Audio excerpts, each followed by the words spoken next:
اگر انسان کو یہ بات پتہ چل جائے کہ آج میری رات آخری رات ہے اور کل کا دن میرا آخری دن ہے، کل کے بعد میں نے اس دنیا سے چلے جانا ہے، میری موت واقع ہو جانی ہے اور میں نے اس دنیا میں نہیں رہنا،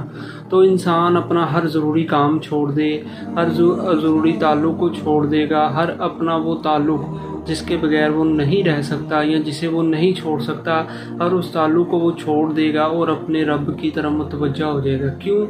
کیونکہ اسے پتہ ہوگا کہ میرا کل آخری دن ہے، اور پھر میری آخرت کا جو واقعہ ہے، آخرت کا وقت ہے، آخرت کے جو لمحات ہے وہ شروع ہو جانے ہیں، اور آخرت میں مجھے میرے رب کا سہارا چاہیے، آخرت میں مجھے میرے رب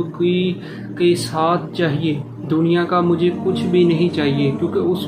آخرت میں میری دنیا کی کوئی بھی چیز کام نہیں آئے گی، اس لیے وہ اپنے رب کی طرف متوجہ ہو جائے گا۔ آج ہر بندہ اپنے اپنے کاموں میں مصروف اسی وجہ سے ہے، آج ہر بندہ اپنی اپنی موج مستیوں میں مصروف اسی وجہ سے ہے کہ وہ اسے پتہ ہی نہیں ہے، وہ لا علم ہے کہ پتہ نہیں میری موت کب آئے گی، جب آئے گی دیکھ لیں گے، مطلب جب آئے گی، اسے یہ نہیں پتہ کب آئے گی۔ اگر پتہ چل جائے نا تو پھر وہ ہوشیار ہو جائے، چوکنا ہو جائے، سب کچھ چھوڑ دے اور اپنے رب کی طرف متوجہ ہو جائے۔